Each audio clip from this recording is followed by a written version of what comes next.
Satu, alladzina hum fi salatihim khashi'un.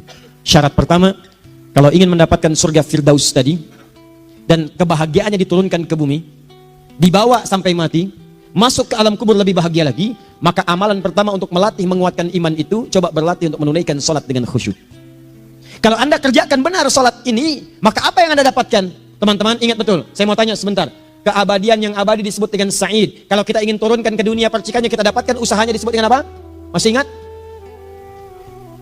Aflah itu kalau didapatkan, kata dasarnya apa tadi? Falahun. Lihat baik-baik. Kata Allah dalam Al-Quran tadi, kalau ingin mendapatkan falahun, amalan pertama sholat. Makanya ketika dipanggil sholat, kalimat falah dilekatkan pada panggilan sholat. 5 kali diingatkan. Begitu muadzin kemudian azan memanggil Anda, hayya 'alas shalah. Anda bertanya, ya Allah kenapa kami mesti salat? Dijawab, hayya 'alal falah. Yuk, bahagia yuk. Yang sejati datang sini. Belum dapat sujud, belum dapat ruku, saya berikan. Makanya ketika orang salatnya benar, dia akan mendapatkan 5 keutamaan. Saat di dunia nih, belum ke akhirat, 5 keutamaan. Yang tidak diberikan pada orang yang tidak salat. Atau orang salat tapi salatnya nggak khusyuk. Sebab syarat mendapatkannya khusyuk, alladzina hum fi salatihim khasyi'un.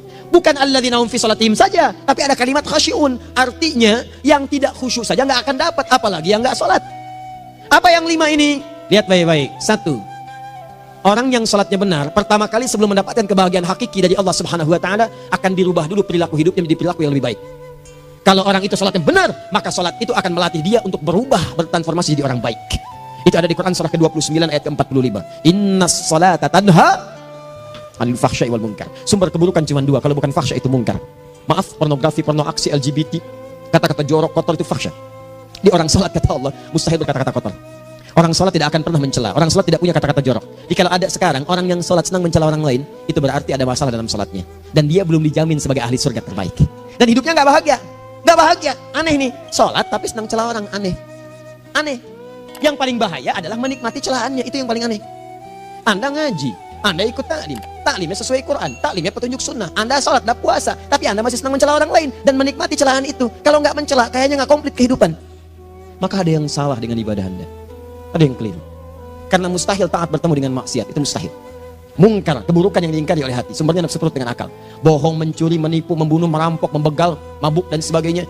Itu namanya mungkar. Orang sholat gak mungkin mengerjakan mungkar. Jadi kalau sholat kita benar, cukuplah Anda sholat, maka Anda akan jadi orang baik. Makanya kata Nabi, Anda punya anak dari kecil ajarin sholat. Sholat kalau naik jadi balik, kerjakan terus. Kasih pelajaran membuat dia mengerti. Kalau masih susah, berikan pelajaran. Ini sering diterjemahkan dengan memukul.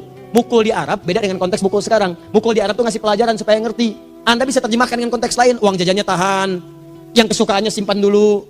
Bisa dengan konteks kekinian, tapi poinnya, kenapa anak Anda dari kecil ajarin sholat, sampai kenalkan dengan masjid, ajari 3 tahun bawa ke masjid, kenalkan dengan masjid, gak ada masalah lari-lari itu sebelum waktu sholat. Kenalkan dulu. Dulu orang-orang tuh begitu, sebelum waktunya dikenalkan, jalan, begitu lari, biarin dulu. Setelah itu diberi pengertian, nah ini bukan tempat berlari, yang berlari di sana nanti, yang di sini nanti akan ada orang-orang baik semuanya. Terus Anda lihat berbaris, baris rapi. Kalau pengen baik, ikutan baris nanti. Terus nanti ada yang mimpin di depan, namanya imam. Imam itu siapa ya? Tetangga kita bukan yang Pak Imam. Bukan. Bukan. Kalau tetangga kita namanya Imam S. Arifin. Kalau yang ini Imam Sholat namanya.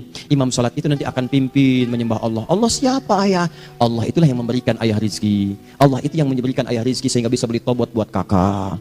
Beli robokar poli, ini yang Embers, ini yang heli, ini untuk kakak semuanya tuh. Yang kasih Allah. Nanti kalau kakak bagus bisa ikut rapi di sini, Allah akan senang, akan ditambah lagi oleh Allah. Oh begitu ya, datang begitu caranya. Ini bukannya waktu sholat belum dikenalin tadi bawanya main-main di masjid. Bahkan ada yang agak repot lagi, di rumahnya susah diatur, dibilang kamu ini susah diatur, main sana ke masjid, disuruh main ya main di masjid. Yang salah bukan anaknya, orang tuanya. Apa rahasianya anak itu disuruh ke masjid, suruh sholat? Rahasianya, begitu anak itu sholat dengan baik, maka dia akan tumbuh jadi anak baik di kemudian hari. Itu maksudnya. Nah, sekarang saya agak bingung ini. Pendidikan TK sekarang salah sih? Enggak, cuma saya agak bingung mikirnya. Ini anak belum diajarin sholat, dan diajarin manasik. Itu bagaimana cara berpikirnya Ferguson? Agak repot saya mikirnya tuh. Ya. Walaupun salah sih enggak, cuma saya bingung gitu. Kenapa enggak dikerjakan tahap yang pertama dulu? Tangga itu kan berurutan. Gak bisa Anda lompat langsung ke 5. Kan 1, 2 belum terlewati. Jelas ya? Ini gambarannya. Sholat nih. 1 pasti baik. Jadi kalau sekarang sholat, lisan belum baik, mata belum baik, sampai ke kaki, berarti ada yang salah sholatnya tuh. Ada yang nggak tepat. Tangan sembarangan, snack orang ngambil. Awas. Tuh sendal orang, mau wudhu nggak ada sendal pakai sendal orang. Udah bilang belum? Kehujanan pakai payung orang. Udah bilang belum? Ya kan gampang Ustaz. Ini kan juga mungkin diikhlaskan karena Allah. Ya ikhlas, cuman pakainya belum minjam. Bagaimana kalau sedang pegang payung itu keluar, Anda meninggal? Nah, coba mikirin ke situ. Coba ke kantor. Kalau didorong proyek yang nggak jelas, minta tanda tangan, pikirin tuh bagaimana kalau meninggal. Kemarin saya sama teman-teman artis saya katakan begini, Anda ya, kalau Anda mengaji dengan saya, jangan pernah menerima peran maksiat. Walaupun itu sekedar adegan, tapi itu maksiat. Kalau bayangkan ketika Anda memerankan itu, Anda diwafatkan oleh Allah Subhanahu Wa Taala. Maka demi Allah saya katakan tidak ada faedahnya Anda ngaji sekarang, ngaji besok. Ketika Anda menerima peran itu, Anda wafat dalam keadaan bermaksiat di hadapan Allah Subhanahu Wa Taala. Maka saya pun katakan pada Anda, ayo belajar yang betul, pahami, bangun sholat, belajar, dalami seperti orang tua kita dulu. Tinggalkan nyontek budaya yang nggak jelas. Rasakan ketika nyontek Anda wafat.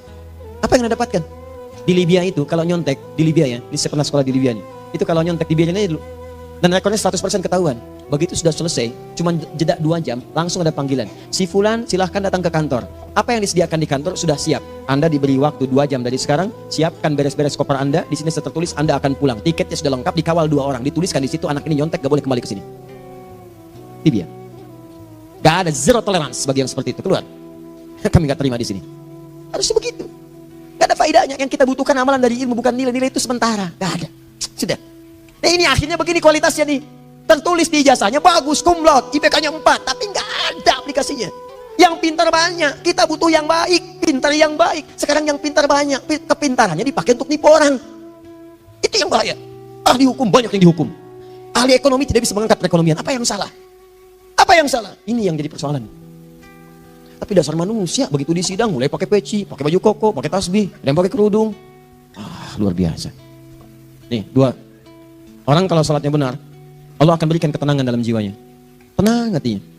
Jangankan musibah kecil, musibah paling besar pun tenang aja dia. Tenang, dia paham rumusnya. Allahu Akbar. Turun Quran.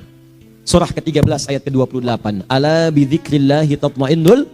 Yakinkan pada dirimu zikir kepada Allah membuat hati tenang. Di antara turunan zikir amalannya adalah salat. Dari mana taunya Quran surah ke-20 ayat ke-14? Innani anallahu la ilaha illa ana fa'budni wa aqimis salata li dzikri. Saya Allah, kata Allah ke Nabi Musa. Tidak ada Tuhan selain saya, sembah saya. Bagaimana menyembahmu ya Allah? Tunaikan salat sebagai zikir kepada saya, zikir. Nah, maka kalau Anda sedang tidak tenang, ayo ke masjid. Banyak zikir itu, baca Quran zikir. Quran surah 15 ayat 9. Inna nahnu nazzalna dzikra. Kami turunkan Al-Quran sebagai zikir. Jadi kalau Anda sedang baca Al-Quran, Anda sedang berzikir. Ibu kalau sedang nggak tenang, Bu, gelisah, nggak enak, nggak usah mengeluh, apalagi bikin status gak karuan. Ibu wudu, ambil mushaf baca. Begitu sedang baca ada ketenangan dalam jiwa. Berdoa, zikir. Kalau sedang nggak tenang, besok ada proyek, doa dulu. Doa itu memberikan ketenangan. Makanya doa disebut dengan zikir. Quran surah ke-7 ayat 205. Wadhkur rabbaka fi nafsika tadarruan wa khifatan wa dunal jahri minal qaul. Ayo berzikir, minta kepada Allah dengan segenap jiwamu, mohon dengan penuh ketawaduan. Nanti ketenangan diberikan. Menghafal Quran, baca itu zikir. Quran surah ke-54 ayat 17, 22, 32, 40. Walaqad yassarnal Qur'ana lidzikri fahal min mudzakir. Menyebut nama Allah, Al-Asmaul Husna itu zikir. Sedang ada persoalan, ya Allah, ya Allah, ya Allah, ya Rahman, ya Rahim, ya Malik, ya Qudus, ya Allah, ya Allah, ya Allah, ya Allah. Zikir. Dalilnya Quran surah kedua ayat 152. Fadhkuruni adzkurkum. Sebut namaku, zikir. Aku pun akan mengingatmu. Gimana menyebutnya? Ditafsir di Quran surah 17. Ayat keberapa? 110. Qulid Allah, awid Ar-Rahman, ayyamma tad'u falahul asmaul husna. Sebut nama Allah. Itu menenteramkan pada jiwa. Sedangkan sholat gabungan dari semua zikir tadi. Bukankah dalam sholat Anda baca Al-Quran? Bukankah dalam sholat Anda menghafal Al-Quran? Bukankah dalam sholat Anda berdoa? Bukankah dalam sholat Anda istighfar? Anda mohon digabungkan semua itu. Amalan sholat menggabungkan semua jenis zikir. Masa Anda nggak tenang juga? Makanya sholat, jangankan sholat ya, tempat sholat itu yang menenangkan. Tempat sholat, tempat paling tenang di muka bumi. Kalau nggak percaya silahkan. Ya, Anda sebelum masuk ke istiqomah ini, begitu Anda masuk kan perasaannya beda kan? Lain. Silahkan cek, kalau cari ketenangan datang ke masjid. Masuk, wudhu masuk, sholat 2 rakaat, tenang. Dekat kipas angin, saking tenangnya, plak, ngantuk, tidur. Beneran, enak. Makanya saat Ramadan kalau orang pengen cari ketenangan, lihat. Di perusahaan-perusahaan penuh tuh musola, pada tidur. Ya, mengamalkan hadis palsu. Jadi ya musoim ibadah, tidurnya orang puasa ibadah, hadis palsu.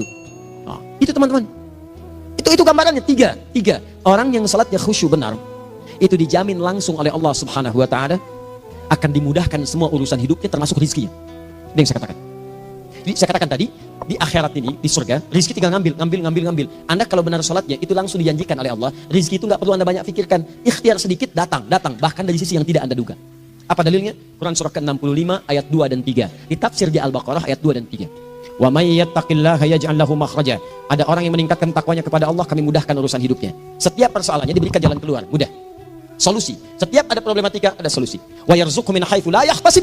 Dan kalau dia ingin mendapatkan rezeki, bahkan kami kirimkan dari sisi yang tidak dia duga.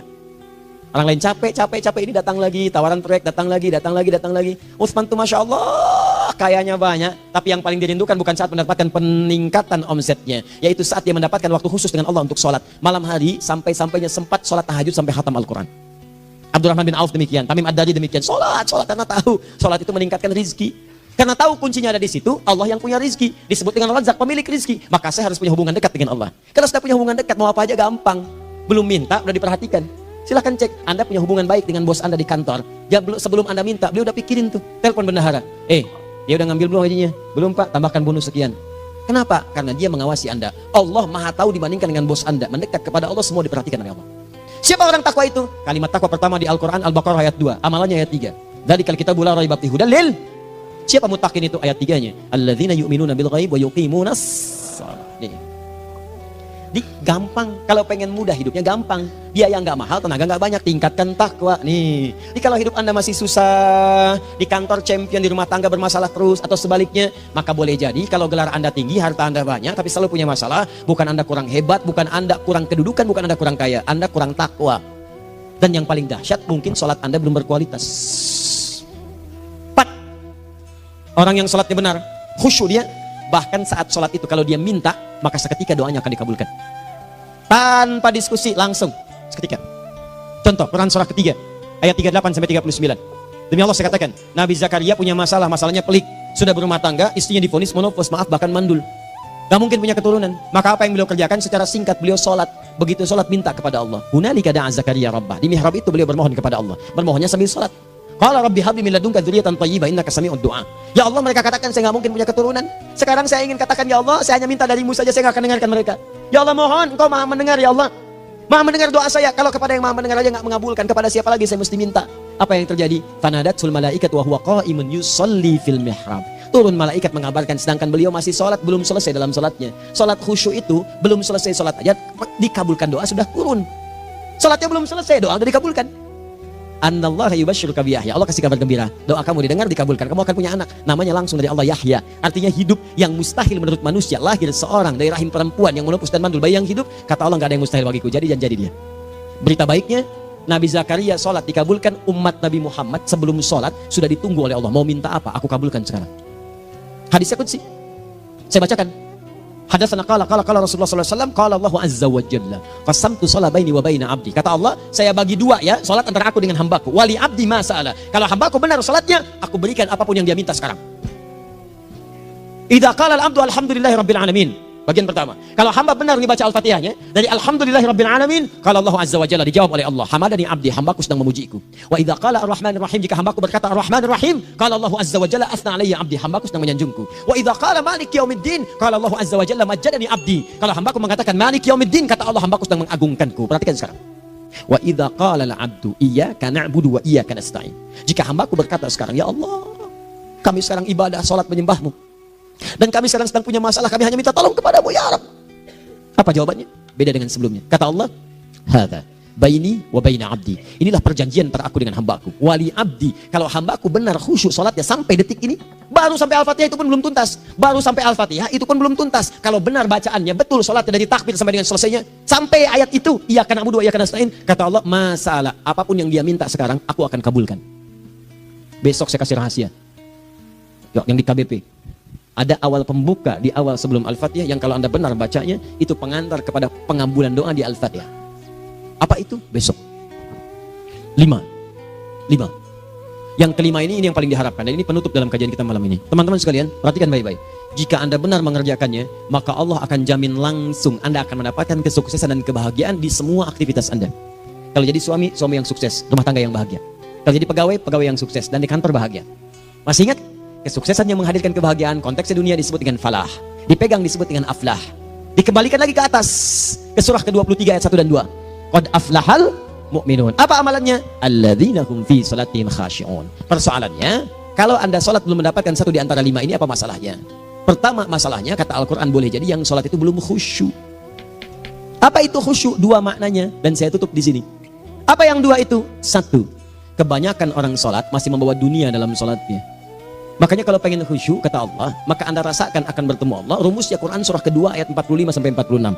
Rasakan secara singkat, mungkin itu sholat terakhir yang Anda akan kerjakan dalam kehidupan. Mungkin di sholat itu Anda wafat. Kata Allah, alladzina yadhunnuna annahum mulaqu rabbihim. Orang khusyuk itu sudah kelihatan dari sebelum sholat, dia sudah merasa persiapan menghadap Allah. Persiapan ke manusia aja, dia sudah siap-siap, mandi dulu, ganti pakaian, pakai parfum, macam-macam dan sebagainya, hanya memenuhi undangan manusia. Allah mengundang Anda 5 kali dalam sehari. Ya maaf, mengabulkan doa Anda, mencukupkan kebutuhan, menyembuhkan kalau sakit, disiapkan Anda. Harusnya apa? Penampilan sempurna. Kata Quran, orang khusyuk itu kelihatan sebelum sholat, pakaiannya kelihatan. Quran surah 7 ayat 31, ya bani Adam khudzu zinatakum inda kulli masjid. Anak cucu Adam, kalau tiba panggilan dari masjid, kenakan pakaian terbaikmu. Di anak cucu Adam tuh kelihatan. Kalau orang khusyuk, begitu azan kelihatan pakaiannya lain. Pakaiannya indah. Khudzu zinatakum, kenakan pakaian terbaikmu. Dipakai, bertemu Allah. Bertemu manusia aja pakaian bagus-bagus. Ini aneh ya, ada orang salah ibadah aja. Orang salah ibadah pakaiannya bagus-bagus. Lihat nih hari-hari tertentu besok tuh. Orang mau ke tempat masing-masing tuh. Ada yang pakai jas, pakai dasi, pakai batik, pakai kebaya. Anaknya dibawa, dikuncir 2, bawa manisan macam-macam. Mau salah ibadah aja, tampilan bagus. Masa antum yang benar ibadahnya nggak bagus? Bedakan. Pakaian futsal, pakaian sholat ganti dengan yang sholat. Ini gimana pakaian sholat pakai pakaian futsal? Depannya gambar Messi, belakang Ronaldo. Ah, repot. Malaikatnya juga bilang, kamu salah baju, harusnya Luka Modric. Apalah saya. Ayo mau tanya apa? Mourinho dipecat saya tahu. Lagi nganggur sekarang, ditawarin Benfica dia nggak terima. Sekarang jadi dia komentator di Bein Sport. Nanti sebentar lagi dia akan komentar di laga Saudi dengan Qatar dan komentar laga Arsenal dengan itu. Digantikan oleh Solskjaer. Dia super sub dulu. Ya, super sub. Ya, the baby assassin. Ya, pembunuh yang berwajah baby face. Masuknya di akhir-akhir. Gol. Sekarang melatih dia 5 kali kemenangan, belum kalah sama sekali. Saya hafal itu. Tapi masih di urutan ke-6. Tapi jaraknya ke yang ke-4 itu tinggal 3 poin lagi. Hafal saya. Liverpool tahu cuma 4 poin sekarang bedanya. Kemarin 7 kalah 2-1 sama Manchester City. Walaupun banyak analisis yang menyebutkan mungkin itu diberikan saja gitu kan. Karena ada yang lain-lain. Hafal kedua Manchester City. Hafal saya. Ayo mau tanya apa lagi? Tottenham Hotspur ke bawahnya. Ada Chelsea, ada Arsenal, baru kemudian Manchester United. Liga Italia, wah udah gak kekejar Juventus. Ya, apa lagi? Dan seterusnya lah. Gak ada ujungnya bahas yang begituan. Jelas ya? Maksud saya, Anda tanya itu saya jawab. Tapi tidak menghilangkan ibadah kita yang lain. Dan apa ruginya?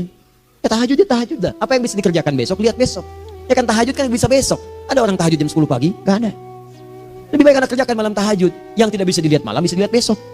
Cara berpikirnya bagaimana kalau besok meninggal? Gak kesampaian teman-teman sekalian. Gak kesampaian. Nah maka dari itu, Anda kalau mau ada panggilan sholat, siap-siap baju yang bagus. Terus sempurnakan. Anda panggilan orang mandi. Panggilan Allah, buka Quran surah 5 ayat 6. Sempurnakan wudhu. Ya ayyuhalladzina amanu idza qumtum ila sholati faghsilu wujuhakum. Wudhu yang baik. Berpakaian yang rapi. Kenapa? Karena boleh jadi saat dipanggil Anda wafat saat itu. Maka wafatlah Anda dalam keadaan yang suci, dengan keadaan tobat, dengan pakaian terindah pada saat itu. Yang kedua, maaf, orang-orang kurang khusyuk itu saya tutup. Yang kedua itu karena kebanyakan orang sholat tidak paham, tidak mengerti apa yang dibaca dan dilakukan dalam sholatnya. Jujur pada diri sendiri, jawab pada diri Anda. Sampai sekarang Anda sholat, berapa persen bacaan sholat yang Anda pahami? Jangan-jangan selama ini Anda sholat ribuan kali sujud, ribuan kali ruku. Gak ada yang paham yang dibaca. Sekian persen yang paham, bagaimana sholat Anda bisa khusyuk? Pekerjaan Anda dipahami, urusan akhirat Anda nggak dipahami. Di mana cara berpikirnya? Aku yang bagaimana atau engkau yang harus bagaimana? Ya, coba berubah. Nah ini baru satu amalan, belum yang lainnya.